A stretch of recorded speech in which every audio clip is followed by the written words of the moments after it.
Morning, ladies and gentlemen. Thanks for coming. Fairly short from me. We're obviously going to talk about a new stadium. And I think you'll find the next hour fascinating. I've certainly found this process over the last 3 or 4 months fascinating and enjoyable. But if I can set the scene first, in January, the government announced its growth plans for this term, of which there were 3 main pillars.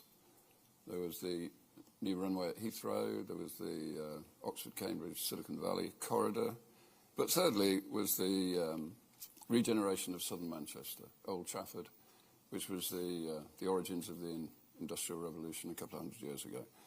And that regeneration scheme, if it proceeds, will be the largest regeneration scheme in Europe. And Rachel Reeves described it as a shining example of our growth plans for the country. Past governments have sponsored a number of these regeneration schemes, but they've all predominantly been in and around London. We've obviously had the Olympic Village, which Seb obviously was very much at the heart of, Canary Wharf, King's Cross, Wembley, O2, a whole series of regeneration schemes, but nothing really. There have been 1 or 2 smaller ones in the north, but nothing of the scale of what we've seen in London. But this will be it'll be the first of this scale in the north of England. So with a project of this scale, a regeneration project of this scale, it needs to have a catalyst or a nucleus, otherwise it just becomes a new housing estate with a shopping centre. And the reason we're here today is that the club, Manchester United, would like to announce that we will underpin the government's growth plans with a new stadium. But it's not just a new stadium, it's a bit more than just a new stadium, because it's obvious that the more iconic or the more extraordinary that the stadium is, the more successful the regeneration scheme will be. And I think a really good example is the Eiffel Tower. Everybody knows, everyone around the world knows of the Eiffel Tower, and I'm sure there are many people here who've visited the Eiffel Tower. You go to Paris, you stay in a hotel, you spend money. We have 1 billion people around the world who follow Manchester United, and they will all want to visit this stadium. You'll see the design in a moment, and you can take your own view as to how iconic you think it is. But I think everybody in the world who's interested in football, who's interested in Manchester United, will want to come and visit this stadium. I think it will create enormous value for the north of England and for Manchester. And Oxford Economics, who've done a study on it, reckon that that would be in the region of £7 billion per annum. United is the world's favourite football club, in my view. It's arguably the biggest, and it deserves a stadium befitting of its stature. The Premier League is indisputably the best football league in the world, maybe the best sports league in the world, and it must have a stadium that's at least the equal of the best in Europe. And today it has some great stadiums, but it doesn't have a Bernabeu and it doesn't have a Nou Camp. They're bigger and more impressive, I think, than the stadiums that we have in the Premier League today. The north of England has won 10 Champions League medals, and London has won 2, but London's got Wembley. And also, London has got Twickenham, and London has got Wimbledon, and London has got the Olympic Village. And I think the north of England deserves to have a stadium where England can play football, where we can hold the Champions League final, and it should be a stadium that's befitting of Manchester United's stature. If the government really gets behind this regeneration scheme, then we, with Norman Foster's vision, Norman, in my view, is the greatest architect in the world, we will build an iconic football stadium. Thank you.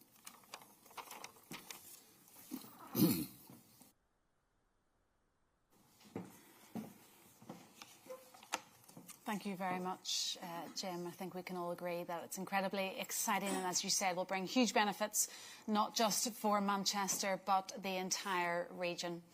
To speak more about that and the work of the task force over the last year, we will now welcome on stage Seb Coe.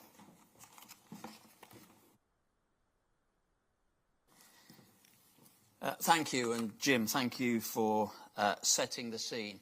When I received the phone call from Jim getting on for about a year ago, it was one of those globe-wobbling moments. As a current holder of 4 Chelsea season tickets, somebody who'd been supporting the club. I was born a few streets away from here. Somebody who'd been supporting the club since 1967. It was really one of those moments. I know that actually I'm not the only one on the task force with a few affiliate challenges, because the supremely talented, hard-working mayor of Manchester, Andy Burnham, is of course a toffee. And I guess that's my sort of slightly tongue-in-cheek segue into a more important point, and that is the extraordinary and borderless nature of this project, that people from all affiliations, all walks of life have come together, particularly in the guise of the task force, which I'm very honoured to be chairing, to really drive a project that has value way, way beyond the curtilage of a football ground or even a small element of a city. I will go to my grave knowing the most potent social worker in all our communities is sport. But I will also know that if you create around a sporting hub the infrastructure and the ambition to think big, you really can transform a neighbourhood. I don't want to belabour the London story, but I think, Jim, you mentioned it, and it is just worth for a few moments pondering on what was achieved in East London on exactly the same premise. This was 520 hectares of land that was in large part devoid of economic activity for the best part of 60 or 70 years. And around sporting infrastructure, we've created a landscape where we built a new city inside an old city in 7 years. Attached to that are homes, jobs, businesses, educational establishments, and the largest retail development anywhere in Europe for 25 years. And actually, this project in Manchester, built around the reconstruction of a football stadium, has the potential to be bigger. And I think that was the recognition that was dawning on all of us as members of the task force, and I'm delighted that we've got many of those members here today, when we recognised that this really did have the potential to be what we believe it will be, which is currently the most potent and the largest driving force around regeneration and sport anywhere in Europe. We are all going to be in the south of France tomorrow at MIPIN, talking in exactly those terms. But the challenge here is extraordinary. And the consultation that has taken place, Jim, I know, is going to talk a little bit more about the work we've done with the fans, but the consultation around local communities is also really extraordinary. Of the 1,200 people that we have consulted and spoken to, overwhelming positive nature of what they see that can be the changes to that community, to jobs, to houses, to visitor values, to the very nature of ambition, particularly amongst young people, in what we know to be one of the hardest pressed areas. So this project is an extraordinary project. It is based around sport, which gives me great satisfaction, because the biggest and the most powerful regeneration projects I've witnessed in the last 30 or 40 years that I've in some ways been involved with or actually witnessed are built around sport. And I will be forever proud that sport is the real catalyst for this. The challenges are profound. We don't sit there thinking that we've anywhere near scoped the full project, but it will be in concert with local communities, because the most important client group you ever have are not people like me or the chairs or the owners of football clubs. It's those communities that you are looking to create greater and further opportunities, and through sport that is open, it's applicable, and people understand it. So I can tell you, as chair of the task force, I'm delighted to be working with some of the most visionary people that really do understand the Manchester landscape and are driving an ambition that sits in the bucket called big. And that's the way it should be. Manchester United is one of the biggest sporting properties in the world.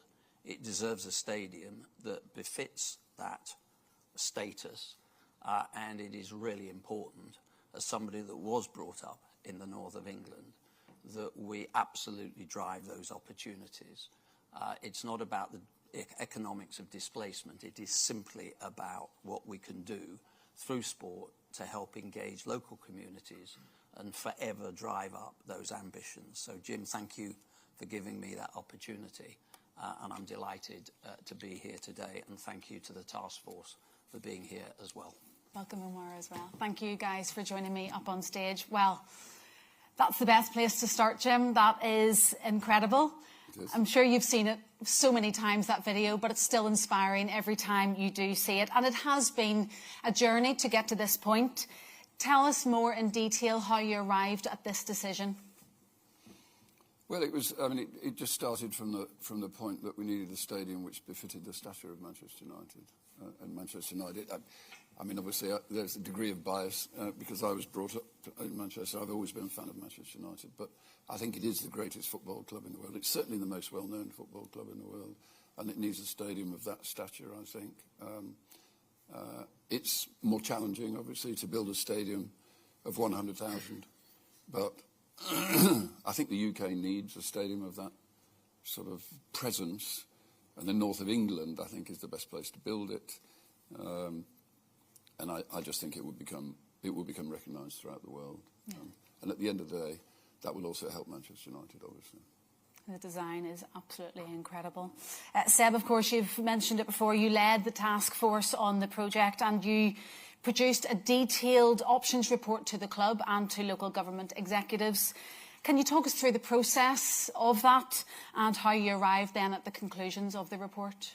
Yeah, I mean, in simple terms, the task force represents all that is good in Manchester. It's across the business community. It's clearly the political leadership of Manchester and the executive teams. We've got 2 vice-chancellors from the local universities. We've got people who are really steeped in urban planning, but have also held us all and the club to a very, very high set of standards.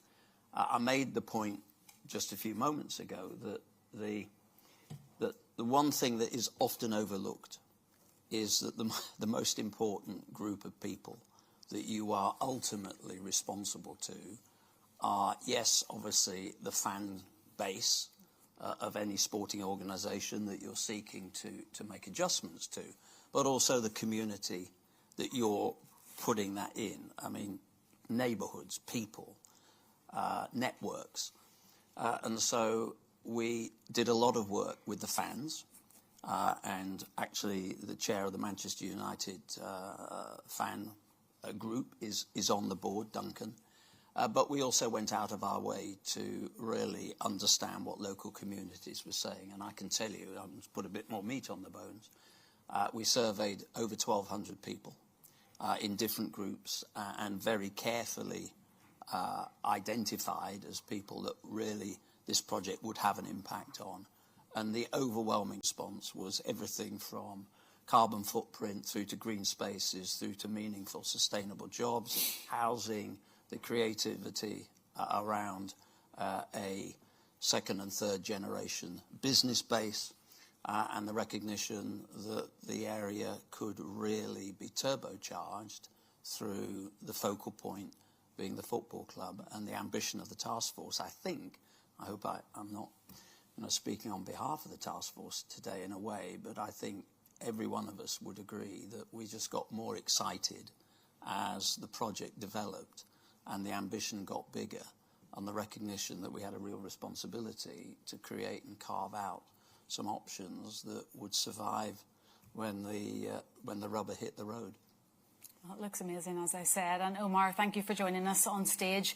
How important is this project for the future that you and your team are building at Manchester United? Yeah, very important, clearly. It's our ambition, as you heard, is to have the best football teams, men and women's, playing in the best stadium. And I would add, the most iconic football stadium. As you know, we're working very hard to get our finances in order and in the best position possible so that we can invest both on the talent in the pitch as well as our infrastructure. So we've started that with the project in Carrington, which will be open this summer. It will be a state-of-the-art training facility. But back to the stadium, a new stadium as part of the wider regeneration project for us would be a game changer. As you know, we have the biggest stadium in the Premier League, but we still can't accommodate for all the fans that want to come in because we have the most demand. So we'd like to be able to build a 100,000 capacity stadium to accommodate all the fans, to give them the best experience, to create the best atmosphere for our fans and for our players, and also to give opportunities to our partners to be able to integrate their brands and their products in a way that's quite meaningful. So all in all, I think this will make a massive difference for the club. Very excited about it. Certainly. Thank you, Omar. Jim, do you have an idea of timeline at this stage? Lord Foster speculated that it could be halved. How do you achieve that? How's it done? I think there are two comments to make on timeline. The first one is that it starts with a discussion with it depends how quickly the government get going with their regeneration programme, because we underpin a regeneration programme, and it's a fundamental part of the government's commitment to regenerate that area. So, in a way, it depends how quickly the government. I mean, I think they want to get going quite quickly because they want to see progress in this term. So I'm assuming that will go well and it will go quickly. The second part of the answer is that it will be a modular build.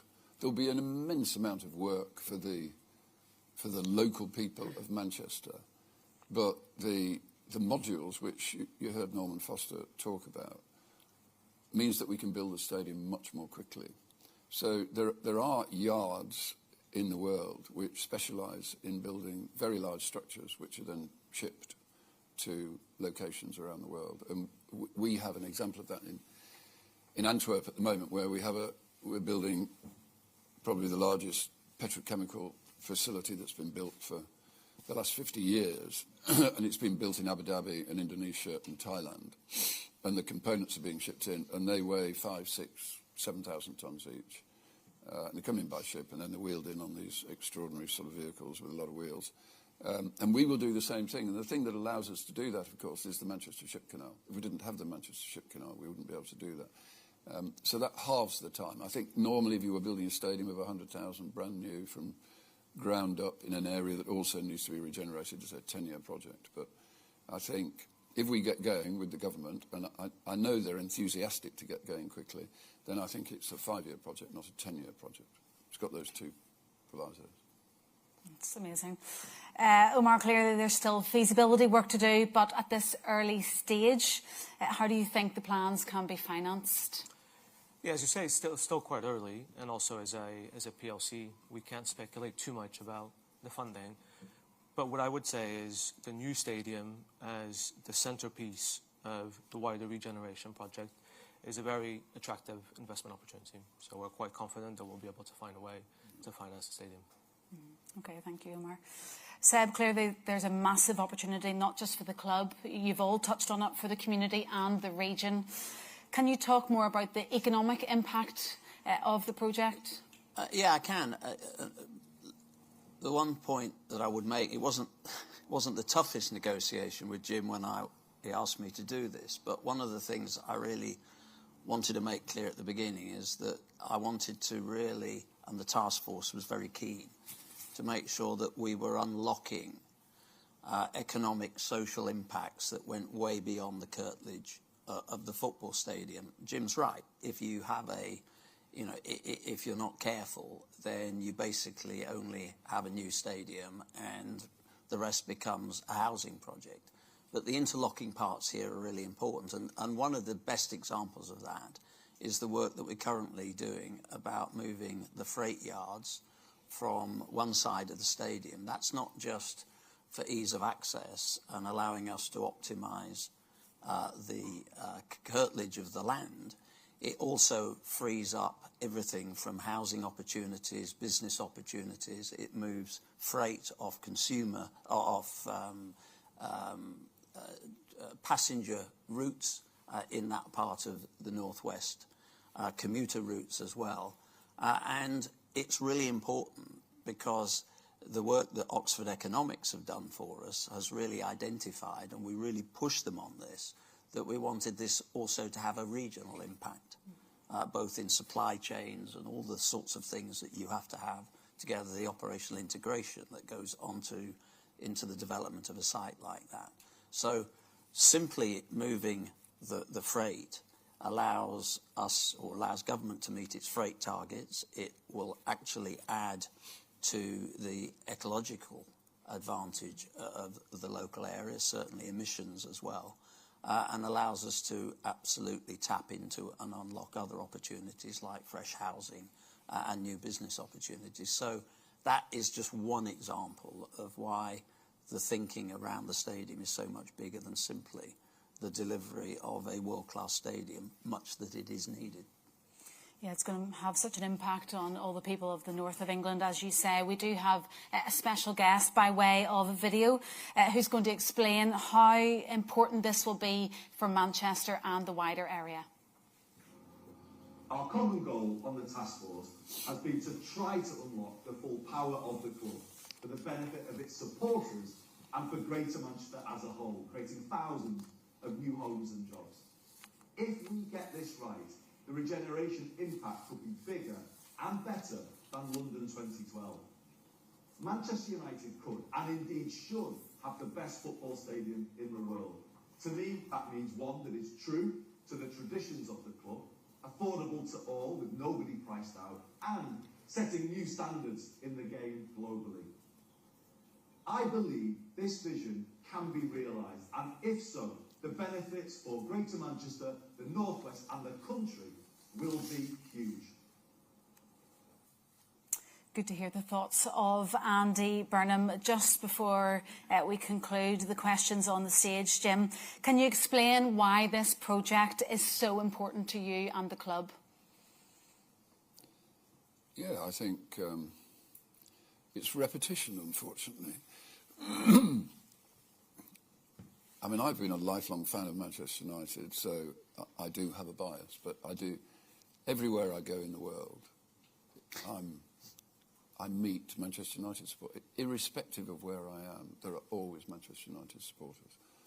A year or so ago, we crossed the border, having done a rather arduous trip across the Gobi Desert. We crossed the border from Mongolia to China in a tiny little dusty town, and we were the first Europeans to have entered China on that border since the lockdown in COVID, and they were not interested in looking at the passport. The only thing they wanted was to talk about Manchester United, and we were in the middle of nowhere. So, in my view, it is the world's favourite club.